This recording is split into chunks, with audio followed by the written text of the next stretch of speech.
Hey, it's Tucker Carlson. This spring, word began to circulate in Washington that the House Oversight Committee, under its new chairman, Congressman Jamie Comer, had discovered criminal behavior after reviewing thousands of pages of the Biden family's bank records. Now, publicly, to the extent they responded at all, the White House dismissed the investigation as, of course, politically motivated.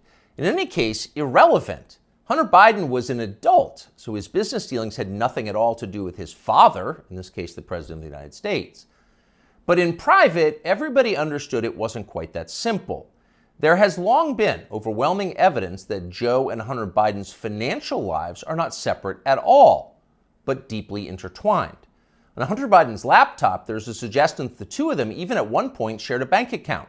And of course, Hunter Biden wrote himself that he kicked back cash from his foreign business deals to his father. He wrote that bitterly. So the Oversight Committee's investigation was potentially a disaster for the White House, a scandal, possibly even the prelude to criminal charges.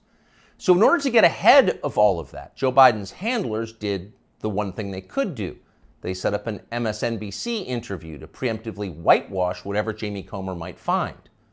Here's the result of that. This aired on May 5th. Sir, there is something personal that's affecting you. Your son, while there's no ties to you, could be charged by your Department of Justice. How will that impact your presidency? First of all, my son's done nothing wrong. I trust him. I have faith in him. And it impacts my presidency by making me feel proud of him. Okay, time for the master class for free. You can audit it. Here it goes. Sir, showing appropriate respect, says the shill, there is something personal that's affecting you. Note the wording. Personal, not of public concern, nothing law enforcement might be interested in, but personal, a sad family tragedy. That's the framing. And then this, a sentence choreographed to the letter. Your son, while there's no ties to you, could be charged by your Department of Justice. Got that? Well, there's no tie to you. So the answer is, in fact, in the question. Whatever Hunter Biden goes down for, and we know he is going to be charged because MSNBC said so, but when that happens, that's Hunter's problem. It's got nothing to do with Joe Biden. Rest easy, America. 5 days later, the Oversight Committee released its findings, and they were, in fact, devastating. Quote, bank records show the Biden family, their business associates, and their companies, their many companies, received over $10 million from foreign nationals and their related companies, the committee wrote. Investigators had, quote, identified payments to Biden family members from foreign companies while Joe Biden served as vice president and after he left public office. So actually there was something there. It was a scandal. Racketeering, money laundering, wire fraud, those are some of the crimes the Bidens seem to have committed, in addition, of course, to selling out the United States for cash. So what would happen to them? Well, Donald Trump had an idea, quote, they'll hit Hunter with something small to make their strike on me look fair. Trump wrote that about 2 weeks ago, and it turned out those were prescient words. This morning, Hunter Biden pleaded guilty to pretty much nothing. Biden pled to 2 misdemeanor tax evasion charges, then entered a diversion on a federal gun charge. That's it. As far as Merrick Garland's Justice Department is concerned, Hunter Biden is done. There was no pre-dawn raid carried live simultaneously on CNN. There was no perp walk, no handcuffs, no press conference. Above all, there was no felony. Hunter Biden, who broke federal gun laws, can still carry a gun. It's like it all never happened. In fact, the Justice Department just baptized Hunter Biden. A lifetime of sins washed away in an instant. It was a secular miracle. Most miraculous of all, Hunter Biden somehow escaped a FARA charge. FARA is the Foreign Agent Registration Act, and it is exactly what its name suggests. Under federal law, if you are acting as an agent of a foreign nation in Washington, you are required to register with our government to let everybody know. Well, for decades, pretty much nobody in Washington did register under FARA, and precisely no one was ever prosecuted for it. No one. But starting several years ago, the Justice Department began sending people to prison on FARA violations. The official explanation was, we're cracking down on foreign influence in Washington. And of course, privately, everyone in Washington laughed. They knew that was absurd.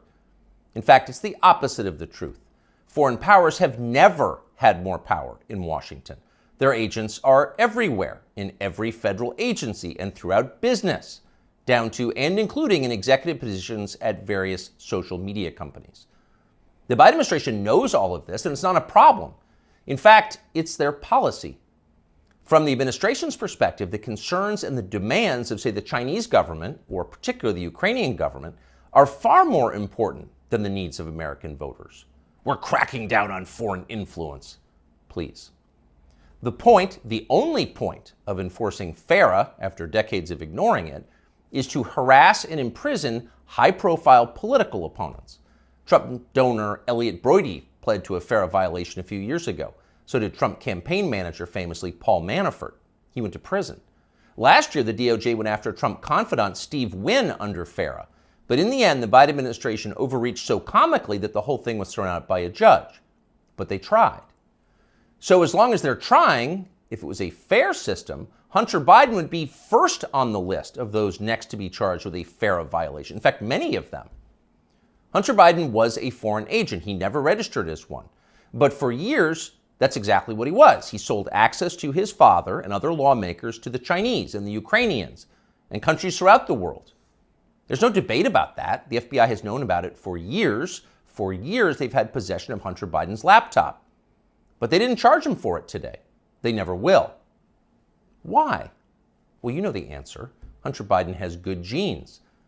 A more interesting question, though, which is another question the feds will never consider, is what does Hunter Biden do for a living now? This is a man with no obvious job and, of course, zero skills. He spent midlife smoking crack. Yet somehow he's managed to live pretty well despite rising inflation. He's been living in big houses in the costliest residential neighborhoods in the world. He's been paying his stripper baby mama $20,000 a month in child support. And he has retained a team of the most expensive lawyers in the country who spend quite a bit of time sending threatening letters to anyone who asks questions about how they're being paid. We can confirm that firsthand. So again, what does Hunter Biden do for work? That's a fair question. And tonight we have the answer. For years, Hunter Biden was an influence peddler. Now, Hunter Biden is a self-actualizer. He self-actualizes for a living. He gets in touch with himself, his feelings, and he follows his muse. Here he is explaining his new vocation in a 2019 ABC News interview. This is new. Yeah. Studio. Yeah. But now he's opening the doors to a place never captured by a paparazzi's lens. His refuge, an art studio where he finds solace in painting. What's the goal eventually? No goal. That's the perfect part about it. It's just, it literally keeps me sane. His refuge, far from the paparazzi's lens. In other words, we're not the paparazzi, we're ABC News. What's the goal of this? Your refuge. There's no goal, he says, grinning with those fake teeth. It just keeps me sane. But actually, there was a goal. And if you didn't know what a virtuous person Hunter Biden was, you might think it looked a lot like money laundering. 2 years after that interview, Hunter Biden was selling prints of his art. And to be clear, just the prints, not the, quote, art itself, but effectively photocopies of it for $75,000 a pop. Apparently, Hunter Biden moved 5 of these repros in just days. That's $375,000 in less than a week for signing copies of your fake art. As for the paintings themselves, childish self-indulgent blots, those sold for $500,000 apiece. So the question is, who bought them and why? It'd be interesting to know. There's a story there for sure, but of course we have no right to know. There's no public policy implication. It's not like Hunter Biden's finances have anything to do with his father's finances. Meanwhile, once his father did become president, corporate publisher Simon & Schuster lined up as well to pay Hunter Biden's bills. According to news reports, Simon & Schuster gave Hunter Biden millions of dollars for his highly selective account of his wholly unaccomplished life. And then the publisher lined up brainless celebrity endorsers like Dave Eggers and Stephen King to promote it. King, who apparently will say anything if it helps the party, called Hunter Biden's silly manuscript a, quote, harrowing and compulsively readable memoir. And then Stephen King described Hunter Biden himself as beautiful. Needless to say, the book sold miserably, but Hunter Biden got to keep the millions, and that was the point. And so on. This kind of thing apparently happened a lot. Again, there seems to be a story here, and we think it's probably worth learning a lot more about it and bringing it to you. In the coming weeks, we will. In the meantime, though, the question is, what can we learn from Hunter Biden's plea deal today? First off, the obvious. For the children of the people in charge, there are no penalties. There are only upsides. They're princelings. They can do what they want. You are not. Therefore, you can't. So don't get any ideas about cheating on your taxes or violating federal gun laws unless you want to celebrate next year's Father's Day through the glass in the visitor's room. The rules definitely apply to you, including rules you don't yet know exist. But there is also a deeper lesson here, a more disturbing one. What we're watching through Hunter Biden's life and through the Biden administration, now entering its third year, is the total inversion of virtue. What was once considered admirable is now derided as stupid, if not racist. That would include achievement, intelligence, honesty, self-control, humility. Those are features of the old America. Those were yesterday's virtues. They are gone. In their place, all that we once considered contemptible and repulsive, we're told to worship that now. Here's a small example, but we think a revealing one.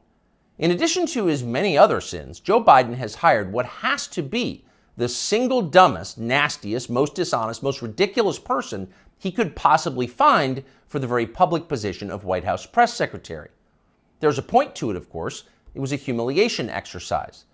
It was designed to degrade the country and dispirit the rest of us. That's the White House press secretary? Shut up! But here's the thing. The White House press secretary herself has no idea why she's in the job. She thinks she's amazing. Here she is in a clip we just saw. A year in this role, there's been a couple of things that has made me incredibly proud. Many things that made me incredibly proud to be at that podium during this historic moment. Again, this is a historic administration. I'm a historic figure, and I certainly walk in history every day. I'm a historic figure? Imagine saying that. I'm a historic figure, but she does. And she says it in a burst of sincere self-congratulation, marked by her signature bad grammar. Illiterate, but proud. Of course she's proud. Karine Jean-Pierre is now a historic figure, just like Hunter Biden is now an important artist. It makes you feel stupid for going to work. Younger people say the news is full of lies. Kennedy's motorcade. 239 people. Death of Jeffrey Epstein.